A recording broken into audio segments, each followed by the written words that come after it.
கர்த்தராகிய இயேசு கிறிஸ்துவின் பரிசுத்த நாமத்துக்கு மகிமை உண்டாவதாக.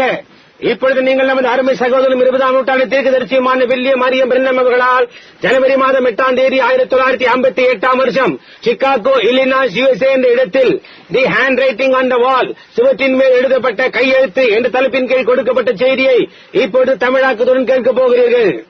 இது புதன்கிழமை இரவாக இருக்கின்றபடியினால் நானும் கூட நேற்று சாயந்தரம் கர்த்தர் அனுமதிப்பாரானால் பேசப் போகிறேன் என்று வாக்களித்தேன்.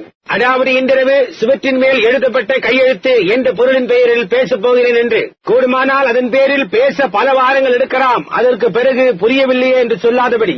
ஆனால் அதில் இன்றிரவு நான் கொஞ்சம் பரிசுத்த ஆவியின் உதவினால் எடுத்துச் சொல்ல முயற்சிப்பேன். இப்பொழுது நான் தானியேலின் புத்தகம் 5ஆம் அதிகாரம் 25ஆம் வசனத்தை வாசிக்க விரும்புகிறேன். அது இந்த வண்ணமாய் வாசிக்கப்படுகிறது. எழுதப்பட்ட எழுத்து என்னவென்றால், மேனே மேனே தெக்கேல் உப்பார்சீன் என்பது. வாசிக்கப்பட்ட இந்த பாகத்திற்கு கர்த்தர் தாமே அவருடைய ஆசீர்வாதத்தை கூட்டுவாராக. இக்கடிதத்தின் பொறுப்பாளர் நம்முடைய நல்ல சகோதரன் இந்த பிரகாசமான விளக்குகளை அணைக்க கூடுமோ என்று கேட்கிறேன். ஏனென்றால் நேராக இந்த பக்கமாக கதிர்களை வீசுகிறது. மிகவும் நன்றி உமக்கு. என்னால் வந்துள்ளவரை பார்க்கவே முடியவில்லை. நான் பேசும்போது நான் பேசுகின்றவர்களின் முகத்தை பார்த்து பேசத்தான் எனக்கு விருப்பம். ஜனங்களோடு கூட நேரடியான ஒரு தொடர்பை கொண்டு உள்ளது போல் இருக்கிறது. இன்றிரவு நாம் கர்த்தர் பேரில் நம்பிக்கையாயிருந்து இந்த பொருளின் பேரில் என்னுடைய நேரத்தை எடுத்துக்கொள்ள நான் முயற்சிக்கிறேன். இது ஒரு மிக பெரிய பொருள் என்று நான் அறிவேன். இது ஒரு சுவிசேஷ ஊழிய பொருளை அன்றி தெய்வீக சுகமளிக்கும் கூட்டத்திற்கு அடுத்ததல்ல, ஆனால் தெய்வீக சுகத்திற்கு மகத்தானது. இன்றிரவிலே இப்பூமியின் மீது நான் அறிந்த மிக சுகவீனமான சரீரம் இயேசு கிறிஸ்துவின் ஆவிக்குரிய சரீரமே ஆகும். அவ்வளவு பலவீனப்பட்டும் நெருக்கப்பட்டும் உண்மையாகவே தெய்வீக சுகம் அதற்கு தேவையாயுள்ளது. இப்பொழுது இன்றிரவு நமது பொருள் பாபிலோனில் ஆரம்பமாகின்றது. முதலில் இருந்ததும் இன்னமும் அது சீனாரில் உள்ளது. முதலாவதாக அது தேவனுடைய வாசல் பாபேல் என்று அழைக்கப்பட்டது. அதன் பின்னர் அது பாபிலோன் என்று அழைக்கப்பட்டது. அதன் அர்த்தம் குழப்பம். பாபிலோன் முதலாவதாக காணப்படுவது வேதத்தின் ஆரம்பத்தில், ஆதியாகமத்தில். பின்னர் வேதத்தின் மத்தியில் அது காணப்படுகிறது. அதற்கு பின்னர் வேதத்தின் இறுதியில் கடைசி புத்தகமாகிய வெளிப்படுத்தின விசேஷத்தில் அது காணப்படுகிறது. வேதாக முழுவதின் ஊடாகவும் அது இருக்கின்றபடியினால் இன்றைக்கும் அது இருக்கின்றதா இருக்க வேண்டும். ஆவிக்குரிய பிரகாரமானபடியிலே இன்றைக்கு பூமியின் மேலுள்ள எல்லா காரியங்களும் தேவனுடைய ஆவி, பிசாசின் ஆவி போன்றவைகள் இன்றைக்கு உலகில் உள்ளதான பலவிதமான மத பிரிவுகள் எல்லாம் ஆதியாகமத்தில் துவங்கின. ஆதியாகமம் என்பதன் அர்த்தம் ஆதியிலே, துவக்கத்திலே என்பதாகும். அந்த காரியங்கள் எல்லாமும் இன்னமும் இன்னொரு பெயரின் கீழ் அல்லது இன்னொரு அமைப்பின் கீழ் உள்ளன. ஆனால் ஆதியாகமத்தில் ஆரம்பமான அதே ஆவிதான் அதை இன்றைக்கும் கொண்டு வருகிறது. அது ஒரு மரம் வளர்கின்றது போன்று வளர்ந்து தலைக்கு வந்து அங்கே அது முடிவிலே ஒரு உச்சகட்டத்திற்கு வந்து தேவனின் மகா பெரிதான நியாய தீர்ப்புக்கு வரும். அங்கே தேவன் எல்லா காரியங்களையும் தீர்த்து வைப்பார். துவக்கம் என்று ஒன்று உடைய எல்லா காரியங்களுக்கும் முடிவு என்று ஒன்று இருக்கும். துவக்கம் என்று ஒன்று உடையதாய் இராதவைகளுக்கு முடிவு என்று ஒன்று இருக்காது. அதன் காரணமாகத்தான் மறுபடியுமாய் பிறந்த கிறிஸ்தவர்களுக்கு முடிவு என்று ஒருபோதும் இருக்காது. ஏனென்றால் அவர்களிடம் நித்திய ஜீவன் உண்டு. நித்திய ஜீவன் என்பது தேவனுடைய சொந்த ஜீவனின் ஒரு பகுதியாய் இருக்கிறது. ஏனென்றால் தேவன் நித்தியமானவராய் இருக்கிறார். அதே வார்த்தை கிரேக்கு பாஷையில் ஜோயி என்பதாகும். அது தேவனுடைய ஜீவன் என்று கூறுகிறது. இயேசுவானவர் நான் அவர்களுக்கு நித்திய ஜீவனை கொடுப்பேன் என்று சொன்னபோது கிரேக்கு பாஷையிலே அதே வார்த்தையை அங்கே உபயோகப்படுத்தப்பட்டுள்ளது. ஆனபடினால் ஒரு மனிதன் மறுபடியுமாய் பிறக்கும் போது அவனுடைய ஆவி மாற்றப்படுகிறது. அவன் தேவனுடைய ஒரு பகுதியாகிறான். இன்னமுமாக சொல்ல போனால் அவன் ஒரு தேவனுடைய குமாரனாக இருக்கிறான். தேவன் எவ்வளவு நித்தியமானவராய் இருக்கிறாரோ அவ்வளவு நித்தியமானவராய் இவன் இருக்கிறான். ஏனென்றால் அவனுடைய தேவனுடைய ஒரு பகுதியாய் இருக்கிறான். அவனுடைய பிறப்பினால், ஆவிக்குரிய பிறப்பினால். இப்பொழுது பாபிலோன் நிம்ரோத் என்ற பெயரோடைய ஒரு மனிதனால் ஸ்தாபிக்கப்பட்டது. அவன் காமின் குமாரன், ஒரு மிகவும் பொல்லாத மனிதன். பாபிலோன் ஒரு காலத்தில் உலகத்தின் தலைநகராக இருந்தது. இந்த மகா பெரிய பட்டணம் அங்கே கட்டப்பட்ட போது அதை சுற்றிலும் இருந்த எல்லா சிறிய பட்டணங்களும் அதற்கு கப்பம், வரி முதலானவைகள் கட்டி இந்த பெரிய பட்டணமாகிய பாபிலோனுக்கு கீழ்பட்டிருந்தார்கள். அநேக பண்டைய கால சரித்திரங்களையும் இஸ்லாம் 2 பாபிலோன்கள் என்பது போன்ற பழைய புத்தகங்கள் படித்து பார்ப்பீர்களே, ஆனால் அவைகளில் எல்லா விதமான புதுமையான உபதேசங்களையும் அங்கே காணலாம். அங்கே அவர்களுக்கு ஒரு ஸ்திரீ இருந்தால், இப்பொழுது அவள் பெயர் எனக்கு சொல்ல தெரியவில்லை. அவள் வினோதமான பெயர்களை பூமியின் கீழிருந்து எடுத்து அவைகளிலிருந்து தேவர்களை உண்டு பண்ணுவாள். யாக்கோபு அவனுடைய மாமனார் வீட்டிலிருந்து கொண்டு போன தேவர்கள் அவைகள் தான் என நம்பப்படுகிறது. வேர்களின் தேவர்கள் முதலான சிலவற்றை வெறுமனே சில இசங்களும் அவைகளுக்குள் இருந்து தான் இன்றைக்கு உலகில் உள்ளதான பலவித மத பாகுபாடுகள் எல்லாம் வெளிவந்தன. அவைகளின் குணாதிசயங்களையும் இன்றைக்குள்ளவைகளின் குணாதிசயங்களையும் நீங்கள் நன்றாய் கவனித்து பார்ப்பீர்களே, ஆனால் அவைகள் அதே குணாதிசயங்களாகும். ஆகமிக செழிப்பான அந்த பள்ளத்தாக்கிலே பாபிலோன் அமைந்தது. அது யூப்ரட்டிஸ் டைகிரிஸ் எனும் ஆறுகளால் சூழப்பட்டு நீர் பாய்ச்சப்படுகிறது. அது ஒரு பெரிய விவசாய மையமாயிருந்தது. பாபிலோன் ஒரு மகா பெரிய பட்டணமாயிருந்தது. ஏறக்குறைய அந்த பட்டணத்தின் சுற்றளவு 120 மைல்களாகும். ஒவ்வொரு பக்கத்திலும் 30 மைல்கள், அதை சுற்றிலுமாக 120 மைல்களாகும். பாபிலோனின் வீதிகளின் அகலம் 200 அடிகள் என்று கூறப்படுகிறது. அதன் மதில்கள் 80 அடி அகலமும் உயரம் 200 அடி உயரமுமா இருந்தது. அந்த சுவர்களின் மீது ரதங்களை கொண்டு ரத ஓட்ட பந்தயம் நடத்தலாம். அதன் கதவுகள் வெண்கலத்தால் செய்யப்பட்டிருந்தது. அந்த கதவுகள் அப்பொழுது 200 அடி அகலமுள்ள இருந்தது. சரியாக பட்டணத்தின் மையத்தில் அரண்மனையும், அரண்மனைதான் சிங்காசனமுமாயிருந்தது. அந்த மகா பெரிய நதியான யூப்ரட்டிஸ் பட்டணத்தின் மையத்தின் வழியாக ஓடினது. நீங்கள் அதை கவனிப்பீர்களே, ஆனால் அது பிசாசினுடைய பட்டணமாயிருக்கிறது. ஏனெனில் தேவனுடைய பட்டணத்தின் மாதிரியாய் கட்டப்பட்டுள்ளது. சிங்காசனத்திற்கு முன்னாக ஜீவநதி ஓடினது போன்று இந்த பட்டணத்தில் அவர்கள் மதில்களை சுற்றிலும் பெரிய ஊசலான தோட்டங்கள் இருந்தன. அந்த நாளில் அது அவ்வளவு பெரிய வல்லமை உள்ள ஒரு தேசமாயிருந்தது. அது முழு உலகத்தையும் தன் சபைக்கினால் அடக்கி முழு உலகம் அதற்கு கப்பம் கட்டினார்கள். அது விஞ்ஞானத்தில் மேலும் வளர்ந்தது. விஞ்ஞானம் தற்சமயம் உண்டாக்க கூடிய காரியங்கள் எல்லாவற்றையும் அன்றைக்கு உடையதாக இருந்தது. தற்காலத்தில் உள்ள ரதங்களையும் தற்காலத்து மாதிரிகளையும் போன்று அதிக வல்லமை வாய்ந்த போராயுதங்களும் நேர்த்தியான உலகங்களும் உடையதாக இருந்தது. உலகத்தின் ஏழைய பாகங்களுக்கு அது தலை சிறந்ததாக இருந்தது. மேலும் இந்த சுவர்களுக்கு உள்ளாக இன்றிரவு நாம் பேசவிருக்கின்றதான இந்த சம்பவம் ஏற்பட்ட சமயத்தில் ராஜாவாக இருந்த பெல்ஷாத்சார் அங்கே ராஜாவாக இருந்தான். பெல்ஷாத்சார் ராஜா, அவருடைய தகப்பனார் தான் நேபுகாத் நேச்சார் என்று வேதம் சொல்லுகின்றது. ஆனால் உண்மையாக பார்க்க போனால் அவருடைய தாத்தாவாகிய நேபுகாத் நேச்சாருக்கு பின்பற்றத்துக்கு வந்தான். பொன்னினாலான தலையாகிய புறஜாதியாரின் ராஜ்யத்துக்கு துவக்கமாக இருந்தான் நேபுகாத் நேச்சார் என்று உங்களில் அநேகருக்கு நினைவிருக்கும்.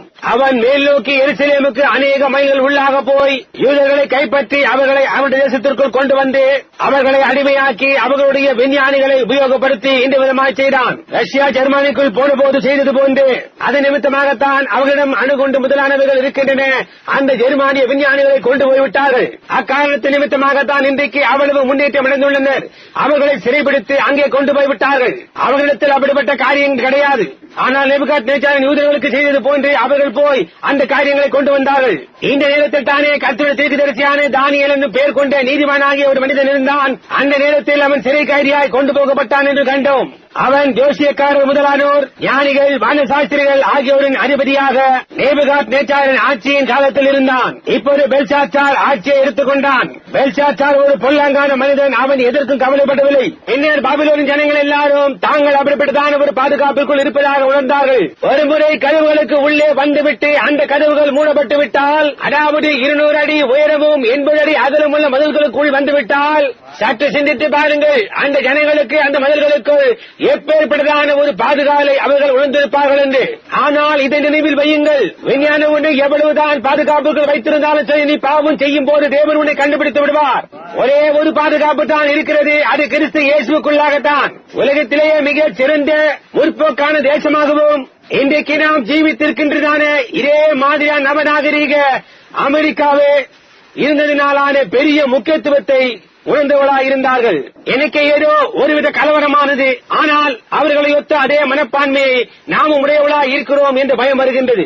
மிகச் சிறந்த விஞ்ஞானிகள், மிகச் சிறந்த இயந்திர துப்பாக்கிகள், அணுகுண்டுகள், மிக வேகமாக செல்லக்கூடிய ஆகாய விமானங்கள், இவைகள் இருக்கின்றபடியினால் உலகத்தின் முன்னேற்றமான தேசமாக இருக்கின்றபடினாலும் தேவன் இல்லாமலே எப்படியோ நமக்கு ஒரு பெரிய பாதுகாப்பு இருக்கிறது என்று நாம் உணர்ந்து கொண்டிருக்கிறோம். அது ஒரு மிகவும் அழகான மாதிரி. தேவன் மாறுவது கிடையாது. பாவத்தின் மீது அவருக்கு இருந்த மனோபாவம் அன்றைக்குள்ளது போன்றே இன்றைக்கும் இருக்கின்றது. இங்கே கீழே எந்த விதமான ஒளிப்பறையும் கிடையாது. கிறிஸ்துவுக்குள் மட்டுமே நீ பாதுகாவலாயிருக்கின்றாய். இந்த மகா பெரிய பட்டத்தில் இருந்தவர்கள் ஒரு பெரிய சேனையை இந்த பட்டணத்தை எதிர்க்க இந்த உலகத்திலேயே எந்த விதமான வழியும் இல்லை என்று உணர்ந்தார்கள். மகா பெரிதும் உயரமான மதில்களும் நவீன ஆயுதங்களும் அவர்களை வெளி உலகத்திலிருந்து பிரிக்கின்றது. மிகவும் கெட்ட தேசமாகிய மேதியரும் பெருசியரும் இப்பொழுது அவர்கள் இந்தியாவில் உள்ள இந்துக்களாக இருக்கிறார்கள். எத்தனையோ மைல்களுக்கு அப்பால் நதிக்கரையில் வாய்க்கால்களை தோண்டி யூப்ரட்டிஸ் நதியை திசை திருப்பி அதன் வழியாக மதில்களுக்கு அடியில் நுழைந்து வருவார்கள் என்பதை சிறிதும் அறியாதிருந்தார்கள். அவர்கள் பத்திரமாய் இருக்கிறோம் என்று உணர்ந்த போது இப்படி ஆயிற்று. எல்லா நேரத்திலும் அவர்கள் அப்படியே உணர்ந்தார்கள், அவர்கள் அவ்விடமாக உணர்ந்தார்கள். ஆனால் பின்னர் அவர்கள் பாவத்திற்குள் கஷ்டப்பட்டு நடந்து போனார்கள். சுய தேவையை சந்திக்கக்கூடிய நிலைமை தனக்கு உண்டு என்று உணர்கின்ற ஒரு ஸ்தானத்துக்கு ஒரு மனிதன் வரும்போது அப்பொழுதுதான் பாவம் அவனை பற்றுப்பிடிக்க ஆரம்பிக்கிறது என்பது போல் தோன்றுகிறது.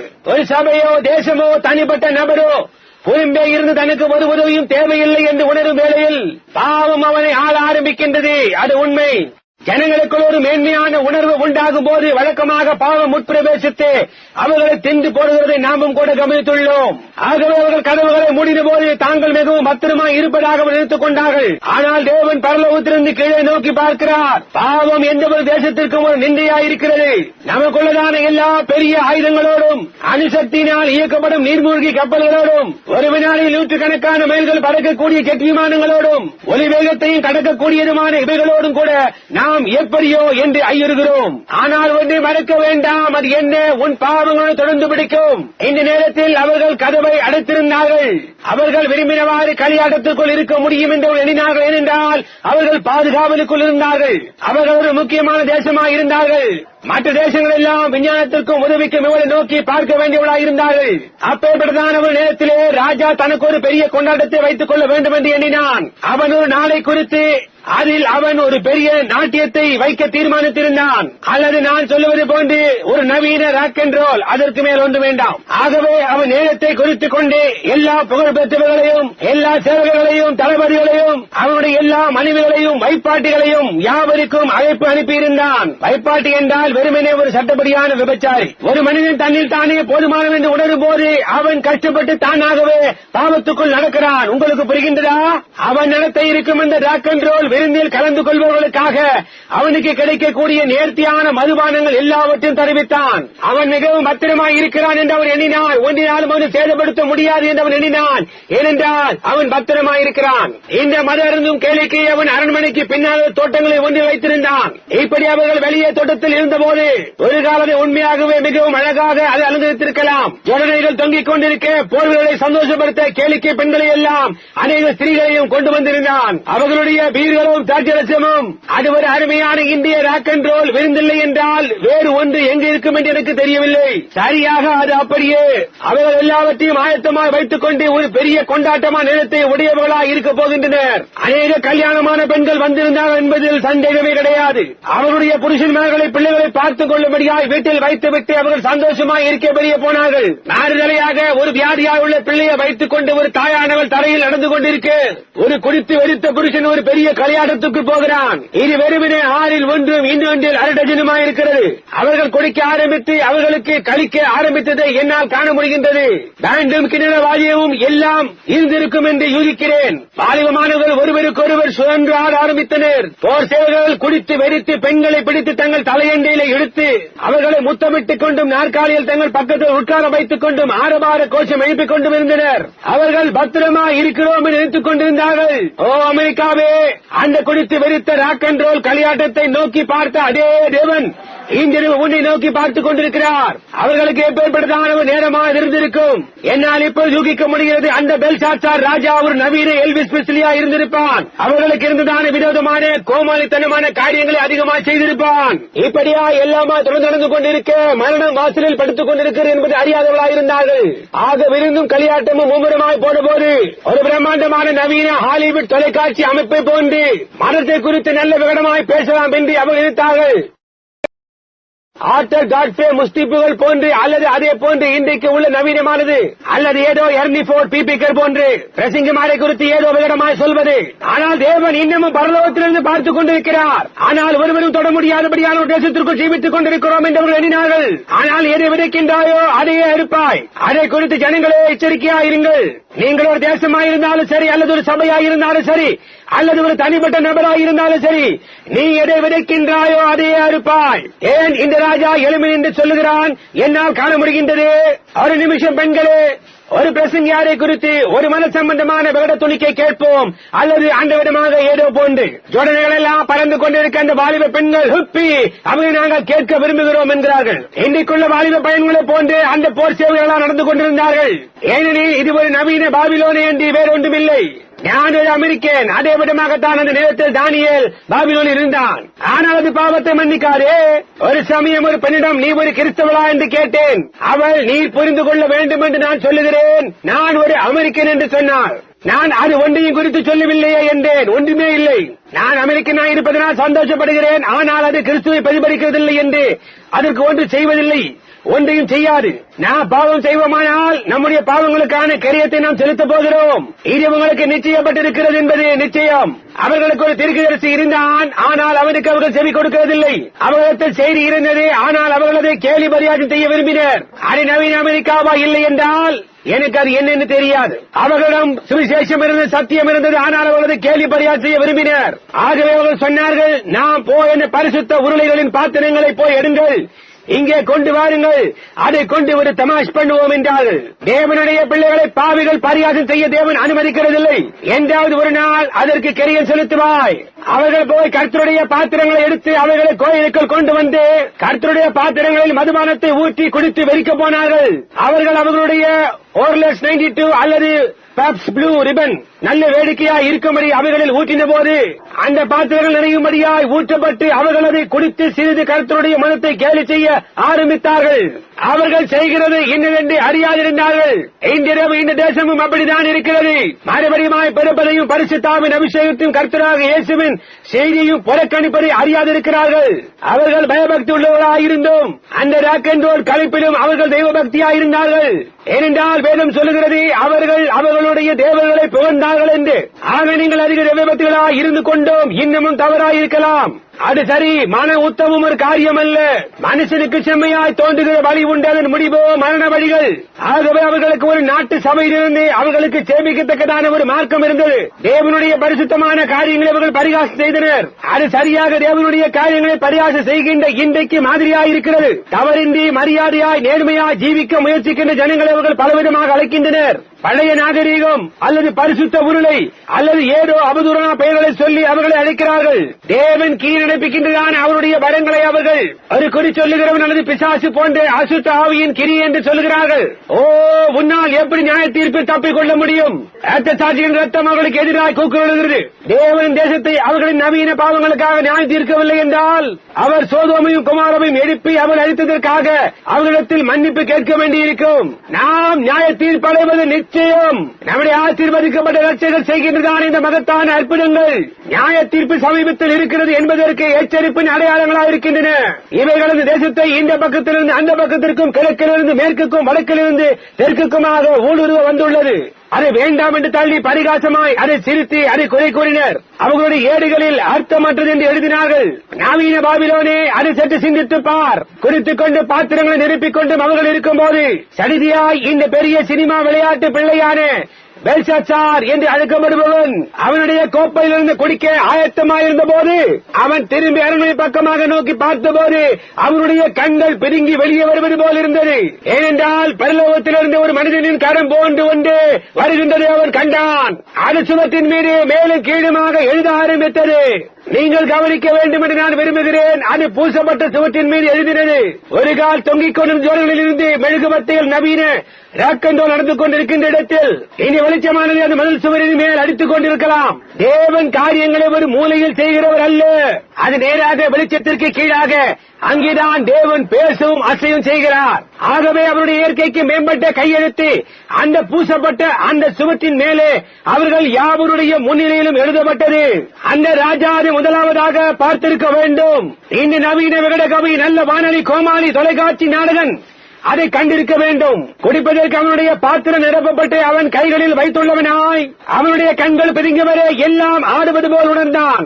அவன் அப்படி செய்தான் என்று நான் யூகிக்கிறேன். அவனுடைய மூட்டுகள் கட்டுவிட்டன என்று வேதம் சொல்லுகின்றது. அவன் நிச்சயமாக அப்படியே பதறி போய் ஆட்டம் கண்டிருப்பான். தேவன் தம்முடைய அடையாளங்களை கண்டு காண துவக்கினால் உதிரி எழுந்து நிற்க வேண்டிய நேரம் அதுவே. அது சரி, அவனதை கவனித்த மாத்திரத்தில் அவனுடைய ராக் அண்ட் ரோல் அவனையும் அசியும்படியாய் செய்தது. பின்னர் அவன் இந்த சுவற்றின் மீது உள்ள கையெழுத்தை கவனித்த போது நான் யூகிக்கிறேன், ஏதாவது உதட்டு சாயம் பூசிக்கொண்டு அதை போன்று எனக்கு ஏதோ சொல்ல தெரியவில்லை. அவனுடைய தலைமையில் சுருட்டி விடப்பட்டு தொங்கிக் கொண்டு இப்படியும் அப்படியுமாக ஆடிக்கொண்டு குடித்து வைத்த இந்த போர் சேவைகளோடு இன்றிரவு இவனுக்கு என்னவென்றே தெரியவில்லையே என்று சொன்னார்கள். யாரோ வாலிபன் அவளை அப்படியே பிடித்து இழுத்து, அது சரி, அடுத்து நாம் இருவருமாய் சேர்ந்து நடனமாடுவோம் என்றான். இன்னிசை நின்று போயிற்று. ஓ, இந்த பாவமான பெரிய தேசம் ஒரு நாள் உன்னுடைய ராக் அண்ட் ரோல் நிறுத்தப்பட போகின்றது. ரசிங்கியார் சட்டத்திற்கு நீ செவி கொடுக்க மாட்டாய். என்றோ ஒரு நாள் தேவனுடைய நியாய தீர்ப்பில் அவருடைய கருத்துக்கு நீ செவி கொடுக்க போகின்றாய். ஆனால் ராக் அண்ட் ரோல் இன்றே தீரும். டைட்டானிக் கப்பலில் உம்மண்டை தேவனே நான் சேருவேன் என்ற பாட்டை வாசித்துக் கொண்டிருந்த அந்த வாத்திய கோஷி நிறுத்தப்பட்டது போன்றே நிறுத்தப்படும். என்றோ ஒரு நாள் உன்னுடைய ராகம் மாற்றப்படும். இன்னிசை நிறுத்தப்பட்டது.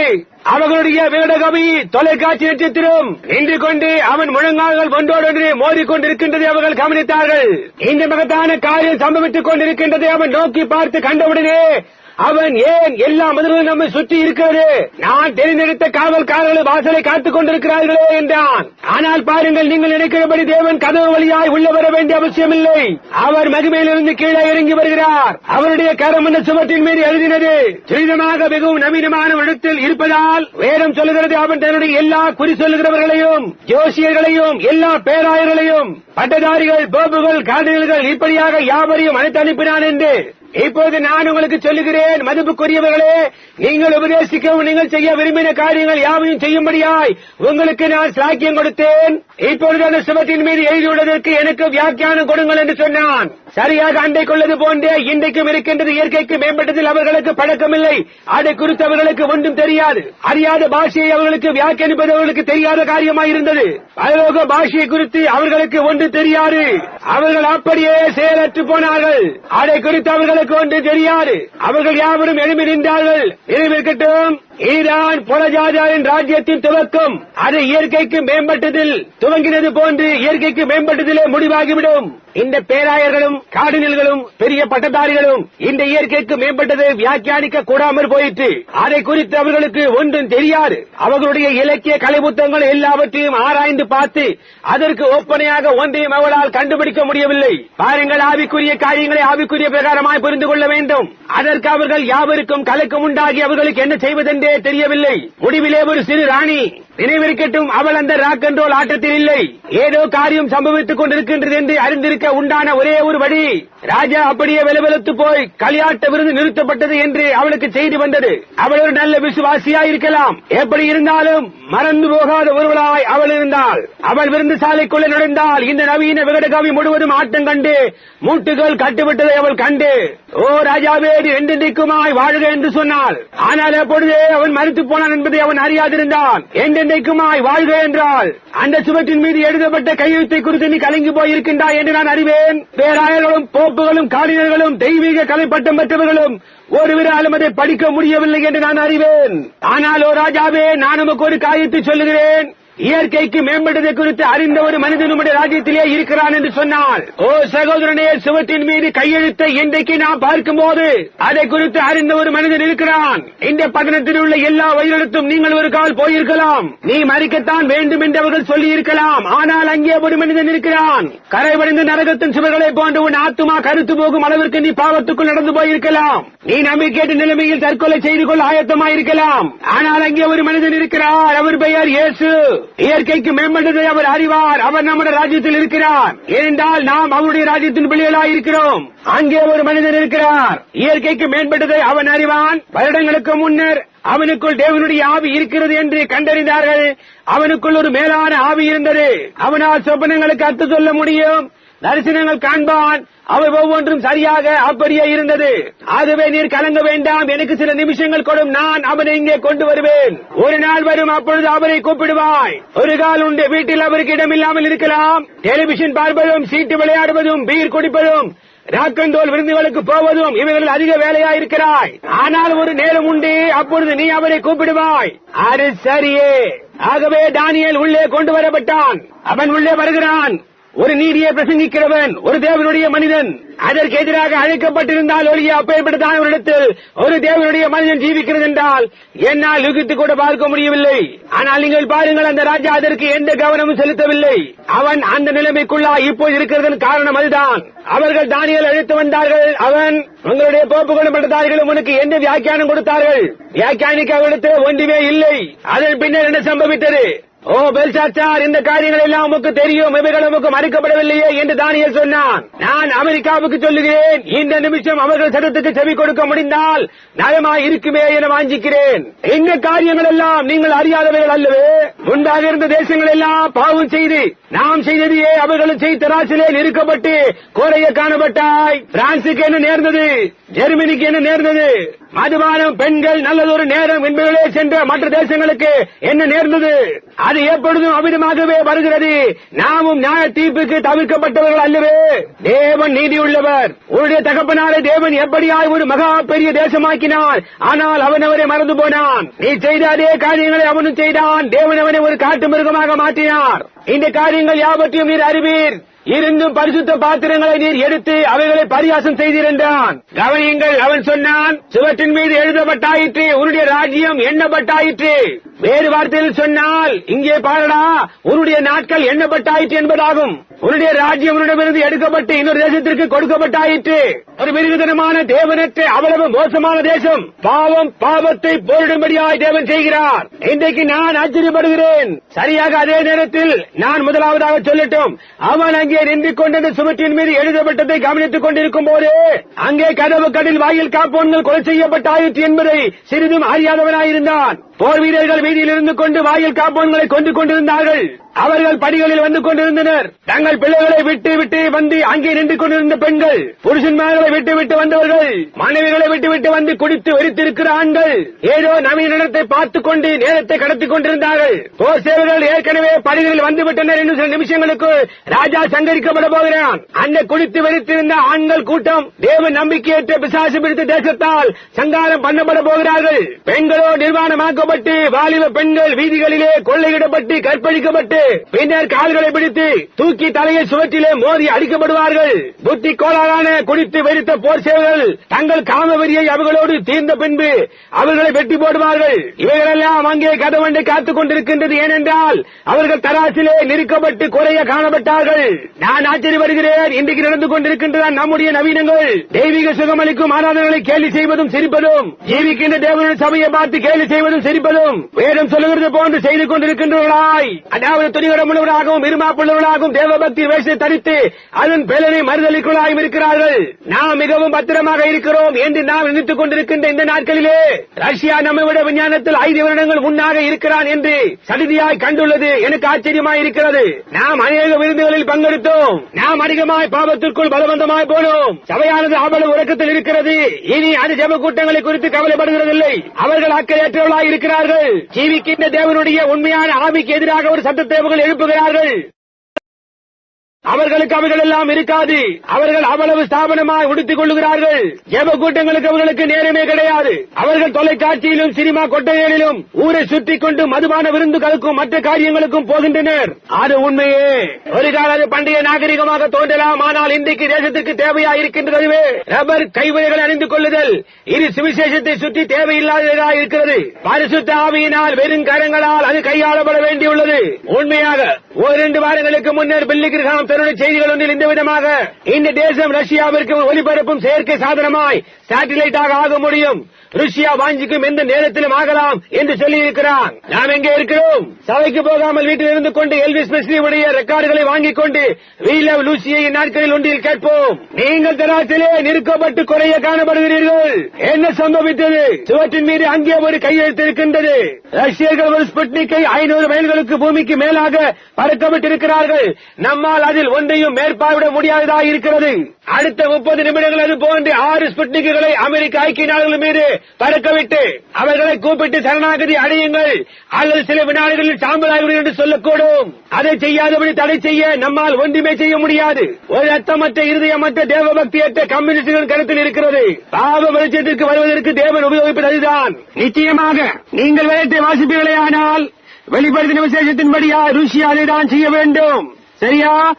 தீர்க்கதரிசன போதகர்களே, நீங்கள் ஒரு கால் கருத்து வித்தியாசப்படலாம், ஆனால் இவைகள் எல்லாம் முடிய மட்டும் காத்திருங்கள்.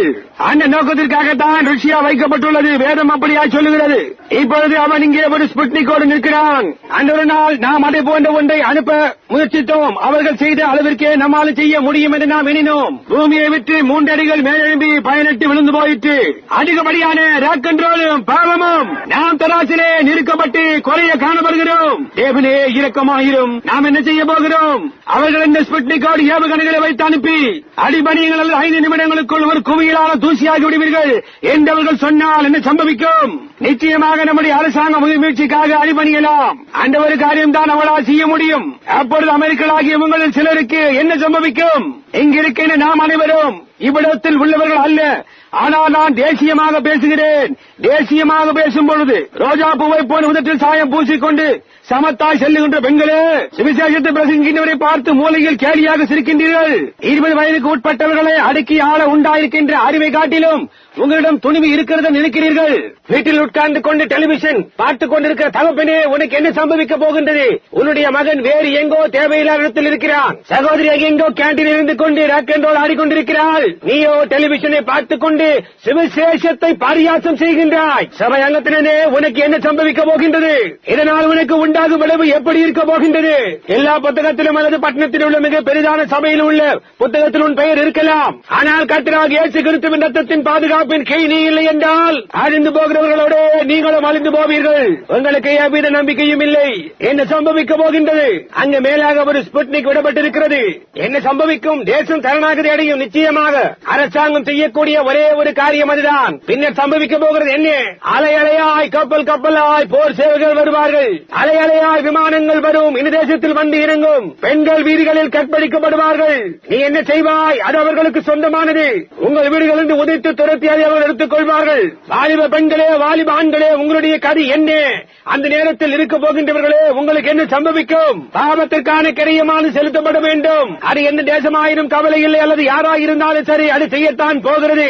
தனிப்பட்ட முறையில் அல்லது ஒரு தேசமாக அதற்கான கிரயத்தை செலுத்தத்தான் வேண்டும். காட்டுமிராண்டி தினமான தேவபக்தியற்ற கிருதா வைத்துக் கொண்டு கம்யூனிஸ்ட் போர் சேவைகள் உங்கள் மனைவிகளை பிடித்து உங்கள் வாலிப பெண்களை பிடித்து கற்பழிப்பார்கள். அங்கே நின்று கொண்டு அதை நீ பார்க்கத்தான் வேண்டும். அது குறித்து உன்னால் ஒன்று செய்ய முடியாது. இதற்கு காரணம் என்ன? நீங்கள் எப்படிப்பட்ட காரியங்களான டெலிவிஷன், ராக் அண்ட் ரோல், பாவம் முதலானவைகள், ஏதோ குளிர்ந்து போன வேஷம் போட்ட பிரசங்கியார், இயற்கைக்கு மேம்பட்டது வியாக்கியானிக்க முடியாதவர் சொல்லுகின்றவைகளுக்கு செவி கொடுத்ததினால்தான் கையெழுத்தானது சுவற்றின் மேல் உள்ளது.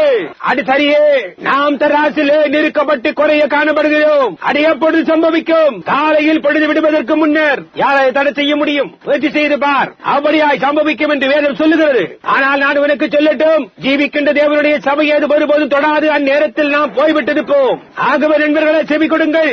அந்த காரியமானது அவ்வளவு நெருக்கத்தில் இருக்குமானால் சுவற்றின் மீது நாம் கையெழுத்தை பார்க்கிறோம். இது சம்பவியாதபடி இப்பொழுது தடை செய்ய ஒன்றினாலும் கூடாது. அமெரிக்காவுக்கு பிரசங்கம் பண்ணப்பட்டாயிற்று. இயற்கைக்கு மேம்பட்டு செய்யப்பட்டாயிற்று. தொடர்ந்து இவை எல்லாம் எங்காவது ஒரு நாட்டிற்கு போய் ஒரு 70 நடத்தி வாரத்திற்கு 40 பேர் மனம் மாறினால் 6 வாரங்கள் கழித்து அங்கே போனால் 4 பேர் கூட இல்லை. அந்த பழைய குளமானது வலை போட்டு எல்லாம் எடுக்கப்பட்டாயிற்று. தேவன் அநேகம் பேரை தேர்ந்தெடுத்தார். கடைசியானது உள்ளே வந்தவுடன் கதவை மூடச் செய்யும். எல்லாம் முடிந்தது. இறுக்கமானது வேண்டாம் என்று தள்ளப்பட்ட பின்னர் அப்படியானால் நியாய தீர்ப்பை தவிர வேறொன்றும் விடப்படவில்லை. இதோ நாம் இங்கே பாதையின் முடிவில் இருக்கிறோம். இயற்கைக்கு மேம்பட்டது செய்யப்பட்டாயிற்று. அது பரிகாரம் செய்யப்பட்டு சிரிக்கப்பட்டாயிற்று. கடைசி காரியமானது தேவன் தம்முடைய சொந்த வல்லமையிலும் அவருடைய சொந்த நேசகுமாரனிலும் வந்து அவருடைய சபையின் மூலமாக கிரியை செய்தார். அவர்களோடு இருந்தவர்களின் ஆவிகளோடு தொடர்பு கொள்ளுதல் அல்லது பிசாசு என்று சொல்லுகிறார்கள். நியாய தீர்ப்பை தவிர வேறு என்ன இன்னும் செய்யப்பட வேண்டி இருக்கிறது? சிவத்தின் மீது எழுதப்பட்ட கையெழுத்து இங்கே இருக்கிறது. ஆனால் அது அவ்வளவு நெருக்கத்தில் இருக்குமானால் எந்த ஒரு போதகனுக்கும் தெரியும் உபத்திரவ காலத்துக்கு முன்னர் சபையானது எடுத்துக் கொள்ளப்படுதலில் போகும் என்று. ஆக அவ்வளவு நெருக்கமாக இருக்குமானால் பொழுது விடுவதற்குள் சம்பவிக்க கூடுமானால் எடுத்துக் கொள்ளப்படுதல் குறித்து என்ன? அதை காட்டிலும் மிக நெருக்கமாக இருக்கிறது. ஓ, கர்த்தருடைய நாமம் ஆசீர்வதிக்கப்படுவதாக. கர்த்தருடைய வருகை மிகவும் சமீபமாய் இருக்கிறது. கையெழுத்து எழுதப்பட்டாயிற்று. வேதத்தில் எழுதப்பட்டாயிற்று. அதை காணும்படியாக நாமும் ஜீவித்துக் கொண்டிருக்கிறோம். என்னுடைய சத்தத்தின் தூண்டுதலினாலே நீங்கள் இந்த மணி வேளையில் இயேசு கிறிஸ்துவை ஏற்றுக்கொள்வீர்களா? மனம் திரும்பி நீங்கள் ஒவ்வொருவரும் இயேசு கிறிஸ்துவின் நாமத்தினால் ஞானஸ்நானம் பெற்றுக் கொள்ளுங்கள். பாவ மன்னிப்பிற்காக நீங்கள் பரிசுத்த ஆவியின் வரத்தை பெறுவீர்கள். வாக்குத்தத்தமானது உங்களுக்கும் உங்கள் பிள்ளைகளுக்கும் தூரத்திலிருந்து யாவருக்கும் உள்ளது. நாம் ரட்சிக்கப்படும் வானத்தின் கீழங்க மனுஷர்களுக்குள்ளே அவருடைய நாமமே அல்லாமல் வேறொரு நாமம் கட்டளிடப்படவும் இல்லை. கிறிஸ்துவுடையவனாய் இருந்தாலொழிய நீ ஒரு மெத்தடிஸ்டாகவோ பாப்டிஸ்டாகவோ பெண்டகோஸ்டாகவோ நசரேயனாகவோ கத்தோலிக்கனாகவோ இருக்கலாம். நீ கிறிஸ்துவுக்கு சொந்தமாக மறைக்கவனுக்கு நம்பிக்கை இல்லை. கிறிஸ்துவனுக்குள்ளாக வரும்போது அது பரிசுத்த ஆவியினால் உண்டாகும் புதிய பிறப்பாயிருக்கிறது. நாங்கள் ஜெபிக்கும் போது இன்று அவரை ஏற்றுக்கொள்ளுங்கள். இந்த மகா பெரிய காரியம் சம்பவிக்கும் என்று எத்தனை பேர் அறிந்துள்ளீர்கள் என்பது எனக்கு வியப்பாயிருக்கிறது. ஒரு கால இன்றிரவு உங்கள் மனைவியோடு நீங்கள் படுக்கைக்கு போகலாம். காலையில் பார்க்கும்போது அவள் போய்விடலாம். தாயின் தகப்பனுமாகிய நீங்கள் உங்கள் பிள்ளைகளை முத்தமிட்டு இன்றிரவு தூங்க போகலாம். காலையில் பார்க்கும்போது அந்த சிறு படுக்கை காலியாயிருக்கும். திருமதி ஜோன்ஸுக்கு என்ன சம்பவித்தது என்று நீங்கள் அறிய வீதியில் ஓடி அலையலாம். ஆனால் அவளும் கூட போய்விட்டிருக்கலாம். எடுத்துக் கொள்ளப்படுதல் சமீபமாயிருக்கிறது. வேதம் மிகவும் தெளிவாய் கூறியுள்ளது. இந்த கூட்டத்தில் உனக்கு தருணம் கிடைக்கும் போதே புத்தியுள்ள மனிதனை போன்று புத்தியுள்ள மனுஷியை போன்று உங்களுடைய இருதயத்திற்குள் எழும் அந்த அழைப்பிற்கு ஏன் கவனம் செலுத்தி கர்த்தாவே தேவனே அந்த ஜீவனால் என்னை நிரப்பும் என்று சொல்லக்கூடாது. ஏனென்றால் உங்களுடைய எண்ணமும் ஞானத்தினால் அதை அறிந்திருப்பாயானால் நீ பூமிக்குரியவனாயிருக்கிறாய். ஆனால் பரலோகத்திலிருந்து வெளிவந்த தேவனுடைய ஆவி உன் இதயத்துக்குள் வந்து பரிசுத்த ஆவியை உனக்குள் கொடுக்கின்றது. உபத்திரம் வரும்போது ஆவியானது பரிசுத்த ஆவியானது திரும்பமாக அதனுடைய சிருஷ்டிகர்த்தரிடத்துக்கு போகிறது. நீயும் அதனோடு போகின்றாய். நீ எவ்வளவுதான் பக்தி உள்ளவனாயிருந்தாலும் சரி, உன்னை கொண்டு போகும்படியாய் உள்ளே அங்கே ஏதோ காரியம் இல்லாமல் போக முடியாது. இந்த செய்தி நிமித்தமாக உங்களில் எத்தனை பேர் தலைவணங்கினவாறு உங்கள் கரங்களை கிறிஸ்துவுக்கு உயர்த்தி தேவனே உம்முடைய பரிசுத்த ஆவியினால் நிரப்பும், நீர் வருவீரானால் நான் உம்மோடு போக விரும்புகிறேன். உங்கள் கரங்களை உயர்த்துவீர்களா? கர்த்தர் உங்களை ஆசீர்வதிப்பாராக. சபை முழுவதும் கரங்கள், சொல்ல போனா 200க்கும் அதிகமான கரங்கள் உயர்த்தப்பட்டிருக்கிறது. ஆவியா நண்பனே, நீ கிறிஸ்துவை நீ ஒருபோதும் ஏற்றுக்கொள்ளாதவனானால் இந்த நேரத்தில் உன் கரத்தை உயர்த்தி கர்த்தராக இயேசுவே என்மேல் இரக்கமாயிரும். ஸ்ரீயே கர்த்தருனை ஆசீர்வதிப்பாராக. அங்கே இருக்கின்ற உண்மை, அங்கே பின்னாக இருக்கின்ற உண்மை கர்த்தர் ஆசீர்வதிப்பாராக. வேறு யாராவது உண்டா? என்ன நினைவு கூறும் கர்த்தாவே, அங்கே இருக்கின்ற உண்மை கர்த்தர் ஆசீர்வதிப்பாராக. கர்த்தர் உன்னோடு இருப்பாராக. என்ன நினைவு கூறுமோ கர்த்தாவே, என் கண்கள் இப்பொழுதுதான் திறக்கப்பட்டது. அதிக காலமாக நான் என்னை ஒரு கிறிஸ்தவன் என்று சொல்லிக் கொண்டிருந்தேன் என்பதை நான் உணர்கிறேன். ஆனால் மறுபடியும் பிறப்பது என்பதை ஒருபோதும் அறியாதவனாயிருந்தேன். நான் பரிசுத்த ஆவியை பெற்றதே கிடையாது. ஆகையினால் ஒரு மனிதன் மறுபடியும் பிறந்தால் ஒழிய தேவனுடைய ராஜ்யத்தில் பிரவேசிக்க மாட்டான், அல்லது ராஜ்யத்தை காணவும் கூட மாட்டான். உங்கள் கரங்களை உயர்த்தி ஓ பரிசுத்த ஆவியானவரை என்மேல் இரக்கமாயிரும், நீர் சபைக்காக வரும்போது என்னை எடுத்துக் கொள்ளும் என்று சொல்ல மாட்டீர்களா? தேவனுடைய ஆசீர்வதிப்பாராக. ஸ்திரீயே, வேறு யாராவது என்னை நினைவு கூற தேவனே என்று சொல்லி இருக்கிறீர்களா? தேவனுமை ஆசீர்வதிப்பாராக. ஐயா, தேவனுமை ஆசீர்வதிப்பாராக. என்னை நினைவு கூறுமோ தேவனே, தேவனுனை ஆசீர்வதிப்பாராக. வாலிபனே, அங்கே இருக்கும் ஸ்திரீயே, தேவனுனை ஆசீர்வதிப்பாராக. நான் சுவற்றின் மீது எழுதப்பட்ட கையெழுத்தை பார்க்கும்போது என்மேல் கிருபையாயிரும் தேவனே. வேதத்தில் சொல்லப்பட்டிருக்கிறதை இன்று நான் கண்டேன் என்று சொல்லக்கூடிய அறிவாற்றல் எனக்கு உண்டு. அதாவது இது சரித்திரம் திருப்பி செய்யப்படுகிறது. நாம் முடிவு காலத்தில் இருக்கிறோம். உதவி செய்யத்தக்கதாக அங்கே ஒன்றுமில்லை. உலகத்தை அழிக்கக்கூடிய காரியமானது பாவமான மனிதனின் கருத்தில் இருக்கிறது. இன்னமும் ஒரு தான் உண்டு. கிறிஸ்துவிடத்தில் வருவதற்காக நியமிக்கப்பட்டவர்களில் நீ ஒரு கால் கடைசியாளா இருக்கலாம். கடைசியான நபர் வந்ததும் நியாய தீர்ப்பு தாக்கும். இன்னமும் ஒரு காரியம் குறைவாயிருக்கலாம். அது ஒரு கால் நீயாக இருக்கலாம். நாங்கள் காத்திருக்கின்ற வேளையில் இன்றிரவு நீங்கள் அவரை ஏற்றுக்கொள்ள மாட்டீர்களா? சில 20-30 கரங்கள் உயர்த்தப்பட்டன. ஒரு பீடத்தை அழைப்பை விடுக்க நமக்கு இடமில்லை. ஜனங்களை முன்னால் கொண்டு வந்து நிறுத்துவதற்கு. ஏனென்றால் நமக்கு இடம் ஏதும் இல்லை. ஆனால் நான் உங்களை கேட்கப் போகிறேன். நிச்சயமாக உத்தமமாயிருந்து எச்சரிப்பின் சத்தத்திற்கு செவி கொடுங்கள். மன உத்தமமாக இருந்து நீங்கள் உட்கார்ந்து கொண்டிருக்கும் இடத்தில் இருந்தே கேளுங்கள். கர்த்தாவே, ஓ பாவியாகி என் மேல் இரக்கமாயிரும். நான் கிருபையின் திரைக்கு பின்னால் போவதற்கு முன்னர் என்னை ஏற்றுக்கொள்ளும். நான் பாவம் செய்து என் கிருபையினாலே தூரமாக்கும் முன்பு கர்த்தாவே என் மேல் இரக்கமாயிரும் என்று அவர் அதை செய்வார். இப்பொழுது நான் உங்களோடு ஜெபிக்கும் போது ஆண்டவிடமாக ஜெபியுங்கள்.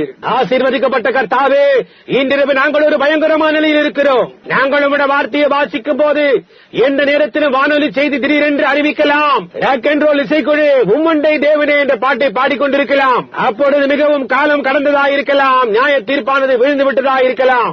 ஏவுகணைகள் நம்மை நோக்கி இருக்கின்றது. அழிவானது மைல்கள் நீளத்தில் பூமி எங்கும் பரவும் அணுகுண்டு சக்திகள் இதுபோன்று உலகத்தை தீக்குள்ளாக்கும். அது பாவமான மனிதனின் கருத்தில் இருக்கிறது. வேதம் சொல்லுகிறது அந்த விதமாக தானே சம்பவிக்கும் என்று. நாம் சுவற்றின் மீது எழுதப்பட்ட கையெழுத்தை காண்கிறோம். ஓ தேவனாகிய கர்த்தாவே, இப்படிப்பட்டதான ஒரு செய்தியை இந்த ஜனங்களுக்கு கொண்டு வர நான் ஒரு குறைவுள்ளவனாய் இங்கே நின்று கொண்டு இப்படிப்பட்டதான ஒரு பொருளை குறித்து பேச நான் எவ்வளவு சிறியவனாக உணர்கிறேன். ஆனால் என்னால் அதை செய்ய முடியாமைக்காக என்னை என் பங்கிற்காக மன்னிக்கவும். ஆனால் எப்படி ஆயினும் நீர் விரும்புகின்ற வண்ணமாக இந்த செய்தியை அவர்களுடைய இருதயத்தின் ஆழத்திற்குள் மூழ்த்த வேண்டும் என்று என் இதய பூர்வமாக கேட்டுக் கொள்கிறேன். ஏனென்றால் வேலையானது நெருங்கிக் கொண்டிருக்கிறது நான் காண்கிறேன். இரக்கமாயிரும் தேவனே, ஒவ்வொருவரையும் ரட்சியும், அவர்களை பரிசுத்த ஆவியினால் நிரப்பும். அவர்கள் உம்முடைய பிள்ளைகளாய் உம்முடைய தயவில் தெய்வீகமாய் சுற்றப்பட்டு கர்த்தராகிய இயேசுவிடமிருந்து பாதுகாப்பு பெறுவார்களாக. ஏனென்றால் நம்முடைய தேசம் சிரமற்றதாக இருக்கிறது. நம்மிடம் உண்டு என்று நாம் நினைத்துக் கொண்டிருக்கிறோம். அதே விதமாகத்தான் பாபிலோனிய ராஜ்யம் செய்தது. ஆனால் எல்லா நேரத்திலும் ஒரு பொல்லாத தேசமானது கிரியை செய்து கொண்டிருந்தது.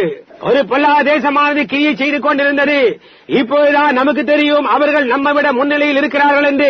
நாமோ அவருடைய இரக்கத்தில் இருக்கிறோம். கர்த்தாவே, சபையானது உம்முடைய இரக்கத்திற்காக காத்துக் கொண்டிருக்கிறது. அவர்கள் அழித்து விடுவார்கள், ஆனால் நீரோ உம்முடைய சபையை எடுத்துக் கொள்வீர். ஓ கர்த்தாவே, இன்றிரவு உம்முடைய அரவணைப்புக்குள் எங்களை எடுத்துக் கொள்ளும். இயேசு கிறிஸ்துவின் நிமித்தமா எங்களை ஆசீர்வதியும். இயேசுவின் நாமத்தில் நாங்கள் ஜெபிக்கிறோம். ஆமென். ஓ, இப்பொழுது சம்பவித்தால் அது ஒரு அற்புதமான நேரமாயிருக்கும். ஓ, அது எல்லாம் சரி. எந்த நேரத்திலும் அவர் ஆயத்தமாயிருக்கிறார். ஆமென். அவரை நான் அறிய மிகவும் ஆவலாயிருக்கிறேன். இங்கே நொந்து போனதும் இங்கே வாடிக்கொண்டிருக்கிறதுமான இந்த சரீரம் ஒரு நொடிப்பொழுதில் கண்ணுமிக்கும் நேரத்தில் மாறிப்போகும் என்பதனால் நான் சந்தோஷமாக இருக்கிறேன். நான் என்னென்றைக்குமாய் ஜீவிக்க மீண்டுமாக ஒரு வாலிபனாவேன். அங்கே முதியோர் என்னென்றைக்குமாய் வாலிபமாய் இருப்பார்கள். ஒரு நொடிப்பொழுதில் மறுரூபமாக்கப்பட்டவர்களாய், அடியாமை உள்ளவர்களாய் அவருடைய சாயலில் நிற்போம். நட்சத்திரங்கள் சூரியனை காட்டிலும் பிரகாசிப்பார்கள். என்னை ஒரு தருணம் அவரை தள்ளி போடாதீர்கள். அந்த நித்தியமான நாளில் ஓ நன்றாய் செய்தாய் என்று அவர் சொல்ல நான் எப்படி வாஞ்சிக்கிறேன். அருமையான ரட்சகரை உன் இருதயத்திலிருந்து புறம்பே தள்ளாதே, அவரை தள்ளி போடாதே. அது இந்த இரவாய் இருக்கட்டும். உங்கள் முழு இருதயத்தோடும் எத்தனை பேர் அவரை நேசிக்கிறீர்கள்? அவர் வருவாரானால் நீங்கள் ஆயத்தமாய் இருக்கிறீர்களா? ஓ, எவ்வளவு நன்றியாய் இருக்கிறோம். உங்களுக்குள்ளாக அப்படியே கிழிக்கப்பட்டதாக நீங்கள் உணரவில்லையா? சுவிசேஷமானது வார்த்தையாகிய தண்ணீரினால் நாம் கழுவப்பட்டிருக்கிறோம். உனக்கு அடுத்து இருப்பவர்களோடு உன் கரத்தை நீட்டி குலுக்கி தேவன் உம்மை ஆசீர்வதிப்பாராக. நான் மிகவும் நன்றாய் உணர்கிறேன். பிரயாணியே, தேவன் உன்னை ஆசீர்வதிப்பாராக. சகோதரியே, சகோதரனே, கர்த்தர் உன்னை ஆசீர்வதிப்பாராக என்று சொல்லுங்கள். நாம் வீதியில் பிரயாணம் செய்து கொண்டிருக்கின்ற மனிதர்களாயிருக்கிறோம். அழகான பழைய நெடுஞ்சாலையில் நடந்து கொண்டு நான் போகின்ற இடமெல்லாம் சொல்லிக் கொண்டிருக்கின்றேன். எனக்கு தெரிந்த எதை காட்டிலும் நான் ஒரு பழங்கால கிறிஸ்தவனாக இருப்பேன். நாம் இந்த பயபக்தியான் நொடியிலே நாம் இருந்து கொண்டிருக்கும் போது ஒரு ஜெப வரிசையை அழைப்பதற்கு காலம் கடந்ததாகிவிட்டது என்று நான் நினைக்கிறேன். இந்த பெரிய எண்ணிக்கையானவர்கள் கிறிஸ்துவிடம் வருகின்றபடியினால் பரிசுத்த ஆவியானவர் சந்தோஷமாய் இருப்பார் என நம்புகிறேன். சீக்கிரமாக உங்களுக்கு ஒரு சபையை கண்டுபிடித்து ஞானஸ்தானம் பெற்று ஒரு நல்ல ஆவியினால் நிறைந்த சபைக்கு போங்கள். அங்கே நீங்கள் மறிக்குமட்டாய் தரித்திருங்கள். கிறிஸ்துவானவர் தாம் செய்வேன் என்று வாக்குறுதிய கிரியைகள் என்ன? நான் செய்கின்ற கிரியைகளை நீங்களும் செய்வீர்கள் என்றார் அவர். அப்படியானால் அவருடைய சமூகம் இங்கே இருக்கின்றது. அப்படியானால் எனக்கு தெரியும் நண்பர்களே, எந்தவித சந்தேகமும் இன்றி எனக்கு தெரியும் இயேசுவானவர் இங்கே இருக்கிறார் என்று. இங்கே ஒரு மனிதன் இருக்கிறார். கலிலேயாவில் நடந்த அதே மனிதன் அவர். அவருடைய ரத்தத்தினாலே உன்னை மீட்டெடுத்து அவருடைய தலைமுகளால் உன்னை சுகப்படுத்தின அதே மனிதன். அவர் செய்த எல்லா காரியங்களையும் இங்கே நடப்பிக்கும்படியாய் அவர் இங்கே இருக்கிறார். ஏனென்றால் அவர் அதே கர்த்தராகிய இயேசு கிறிஸ்துவாய் இருக்கிறார். இப்பொழுது அமைதலாக நாம் ஒரு சிறு நிமிஷம் ஜெபம் செய்வோம். பரிசுத்த ஆவியானவரின் சிந்தையை நான் அறிந்து கொள்ள முயற்சிக்கும் தருவாயில் நீங்கள் சற்று ஜெபத்தில் இருங்கள். ஓ, ஆக இந்த அருமையான இன்னிசை வேதனையில் இருக்கின்ற ஜனங்கள் இன்றிரவு அதை கேட்க வாஞ்சிப்பார்கள். இன்றிரவு நீங்கள் உட்கார்ந்து கொண்டிருக்கின்ற ஆசனத்தில் உட்கார்ந்து கொண்டிருந்த ஜனங்கள் சுவிசேஷத்தை கேட்டு கடந்து போய்விட்டார்கள்.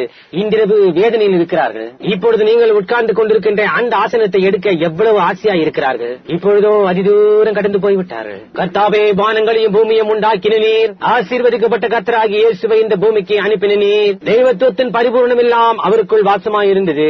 நீர் அவருடைய உதடுகளின் மூலமாய் சொன்னீர், நானே திராட்சை செடி, நீங்கள் கொடிகளாயிருக்கிறீர்கள். திராட்சை செடியானது தன்னில் தானே கனி கொடுக்கிறதில்லை, ஆனால் கிளைகளே கனியை கொடுக்கிறது. தேவனே, இன்றிரவு எங்கள் மத்தியிலே உம்மை நீர் வெளிப்படுத்தி இப்பொழுது பிரசங்கிக்கப்பட்ட இந்த செய்தியானது உம்மிடத்திலிருந்து வந்தது என்றும் நீர் எங்களை எச்சரிக்கிறீர் என்றும் கடைசி நாட்கள் சமீபித்தது என்றும் காட்டும்படியாய் செய்யும். சுகவீனமாயுள்ள ஜனங்கள் இங்கே ஒரு கால் உட்கார்ந்து கொண்டிருக்கிறான். கர்த்தாவே, அவர்கள் சுகமடையும்படியாக அவர்களுக்கு உற்சாகம் ஊட்டும். தேவனை மகிமைக்காக இதை கேட்கிறோம். இப்பொழுது கர்த்தாவே, எங்களை உமக்கு ஒப்புக் கொடுக்கும் வேளையிலே ஜீவிக்கின்ற தேவனுடைய சபையாய் காண்கிறதாலே நான் நினைக்கிறேன் எல்லா கரங்களும் உயர்த்தப்பட்டுள்ளன. இன்றிரவு எங்களுக்கு விசேஷமாக ஏதாவது செய்ய வேண்டும் என்று நான் உம்மை கேட்டுக்கொள்கிறேன். கர்த்தாவே, பரிசுத்த ஆவியானவர் தாமே அவிதமான விசுவாசத்தோடு அசையும்படியாய் ஜனங்கள் தாமே தங்களை அந்த விதமாக விட்டுக் கொடுக்கும்படியாய் அருள் செய்வீராக. நானும் கூட விட்டுக் கொடுத்து உம்முடைய வரங்களின் மூலமாக நீர் கிரியை செய்து உம்மை எங்கள் மத்தியிலே நிரூபியும். நமது மத்தியில் அறிமுகம் இல்லாதவர்கள் இருக்கலாம். இயேசுவின் நாமத்தில் கேட்கிறோம். ஆமேன். நியாய தீர்ப்புக்கு முன்பாக அவர் எப்பொழுதும் இரக்கத்தை காட்டுகிறவராயிருக்கிறார். உரிய காரர்கள் யாவரும் அங்கேயே தரித்திருந்து ஜெபியுங்கள். ஜெபம் செய்வோம். இப்போது விசேஷமாக நான் பிரசங்கித்துக் கொண்டிருக்கிறேன். முன்னால் இருக்கிற உங்களையோ அல்லது எங்கிருந்தாலும் சரி உங்களை ஒன்று கேட்டுக்கொள்ள விரும்புகிறேன். இதை சொல்ல ஆரம்பியுங்கள். வேதம் என்று சொல்கிறது, நம்முடைய பலவீனங்களினால் தொடக்கூடிய பிரதான ஒரு ஆசாரியன் அவரே. அப்படியானால் நேற்றிருந்த பிரதான ஆசாரியன் அவரை இருப்பாரானால் அவர் இன்றைக்கும் அருவாகவே இருக்கிறார். அப்படியானால் நேற்று அவர் செய்த காரியங்கள் யாவற்றையும் அவர் மாறாதவராய் இருப்பாரேயானால் அவர் இன்றைக்கும் அடைய செய்வார். அது சரிதானே? ஆகவே அவர் இப்பொழுது தொடக்கூடியவராய் இருப்பாரானால் உங்களுடைய பலவீனங்களினால் நீங்கள் அவரை தொடுங்கள். அவர் திரும்பி பேசட்டும். சற்று சிந்தியுங்கள். இப்படிப்பட்ட கூட்டத்தாரால் அவர் சூழப்பட்டிருக்கும் போது ஒரு நாள் பேதுரு அல்லது சீமோன் என்ற பெயருடைய மனிதன் அங்கு வந்தான். அவர் அவனை பார்த்து, உன்னுடைய பெயர் சீமோன், நீ யோனாவின் குமாரன். ஆனால் இது முதல் நீ பேதுரு என்று அழைக்கப்படுவாய். அவன் யாராய் மாறினான்?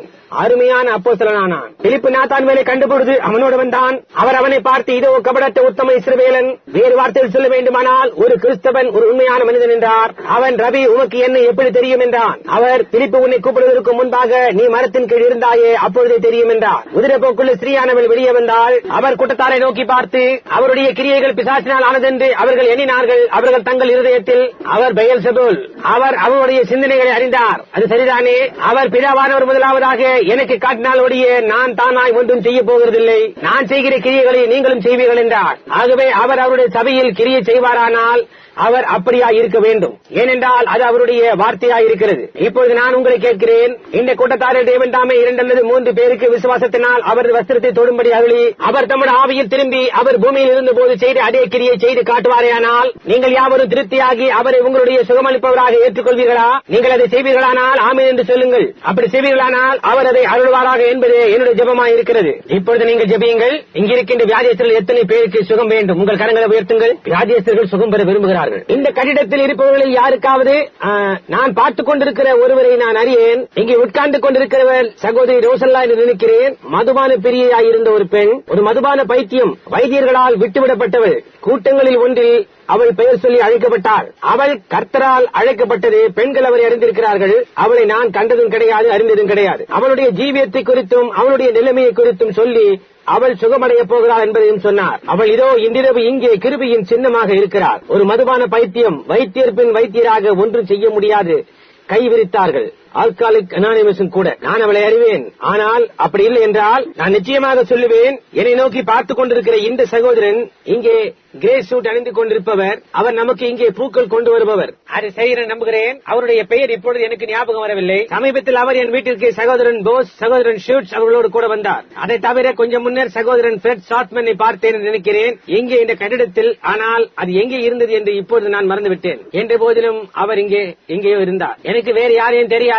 ஆனால் உங்கள் யாவரையும் கர்த்தர் அறிவார். நீங்கள் ஜெபித்து தேவனை நோக்கி ஜெபித்து உங்கள் விசுவாசத்தை சோதித்து பாருங்கள். ஒருவரும் இங்கும் அங்கும் அசைய வேண்டாம். அடுத்த சில நிமிடங்களுக்கு பயபக்தியாயிருங்கள். இப்பொழுது உங்களால் முடியுமானால் நம்பிடுவாய் என்ற பாடலை எவ்வளவு பயபக்தியாய் உங்களால் இருக்கக்கூடுமோ அவ்வளவாய் ஒரு சில நிமிடங்கள் இருங்கள். அமைதலாயிருங்கள். சற்று சிந்தியுங்கள். கிறிஸ்து அதை வாக்களித்திருக்கிறார். இன்னும் கொஞ்ச காலத்திலே உலகம் என்னை காணாது, நீங்களோ என்னை காண்பீர்கள். ஏனெனில் நான் இன்னொருவர் அல்ல, நான் என்பது ஒரு தனிப்பட்ட பிரதிபெயர். நான் உலகத்தின் முடிவு பரியந்தம் உங்களோடு கூட இருப்பேன். நான் செய்கின்ற கிரியைகளை நீங்களும் செய்வீர்கள். இயேசு கிறிஸ்து நேற்றும் இன்றும் என்று மாறாதவராயிருக்கிறார். அது உண்மைதானா? உண்மையாய்தான் இருக்க வேண்டும். நான் தேவனுக்கு மிகவும் நன்றி உள்ளவனாயிருக்கிறேன். நீங்கள் விரும்பினால் உங்கள் தலைகளை உயர்த்தலாம். இங்கே நேராக அந்த மூலையில் ஒரு ஸ்திரீ அங்கே மூலையில் உட்கார்ந்து கொண்டிருக்கிறாள். அவள் ஒரு கருத்து ஸ்திரீ. ஸ்திரீயே, எனக்கு உன்னை தெரியாது, தேவன் உங்களை அறிவார். ஆனால் வெளிச்சமானது அங்கே அந்த ஸ்திரீக்கு மேலாக இருக்கின்றது. உனக்குள்ள கோளாறு என்னவென்பதையும் நீ எதை குறித்து ஜெபிக்கிறீர் என்பதையும் கர்த்தர் எனக்கு வெளிப்படுத்துவாரானால் கர்த்தராகி இயேசுவானவர் உனக்கு உதவி செய்கிறார் என்று நீ விசுவாசிப்பாயா? நீ தொல்லைக்குள் இருக்கிறாய் அல்லது நீ எதையோ வாஞ்சிக்கிறாய். ஏனென்றால் அது இங்கே இருக்கின்றது. நண்பர்களே, பாருங்கள். நீங்கள் சொல்லலாம், சரி, நான் அதை பார்க்கவில்லையே, அதை நீங்கள் காண முடியவில்லை என்பது சம்பவிக்கக்கூடியது. நான் அதை சரியாக நேராக பார்க்கிறேன். புரிகின்றதா? சகோதரன் பிரணாம், உம்முடைய புலன்களால் உம்மால் காணக்கூடுமானால் எங்களாலும் கூட காண முடியுமே. பவுல் அதை கண்டான், இயேசுவானவரை ஒரு ஒளியின் ரூபத்தில். ஆனால் அவனோடு இருந்தவர்கள் அதை காண முடியவில்லை. புரிகின்றதா? வானசாஸ்திரிகள் நட்சத்திரத்தை கண்டார்கள், அவர்களை வழிநடத்தின வெளிச்சம். ஆனால் வேறு ஒருவரும் அதை காணவில்லை. அது வெறுமென சிலருக்குத்தான் அது வரங்களாகும். அந்த ஸ்திரீக்கு சைனஸ் தொந்தரவு இருக்கிறது, சரிதானே? உனக்கு இருதய நோயும் கூட இருக்கிறது, அது முற்றிலும் சரியே. கவனியுங்கள், உன்னுடைய பெயர் உன்னை எஸ்சி என்று அழைப்பார்கள். உன்னுடைய கடைசி பெயர் அப்ஷாயர். நீ வடக்கு கிளீவ்லேண்ட் வீதியில் வசிக்கிறாய். உன்னுடைய விலாசம் 1264. அது முற்றிலும் சரியே. ஸ்ரீயே, நீ எதையோ தொட்டு இருக்கின்றாய். உனக்கு தெரியும் நீ என்னை தொடவில்லை என்று. உனக்கு அடுத்து உட்கார்ந்து கொண்டிருக்கும் அந்த பெண், அவளும் கூட ஜெபித்துக் கொண்டிருக்கிறாள். அவள் வேறு யாருக்காகவோ ஜெபித்துக் கொண்டிருக்கிறாள். அது அவளுடைய தாயாருக்காக. அவளுடைய நுரையீரலில் ஏதோ கோளாறு இருக்கிறது.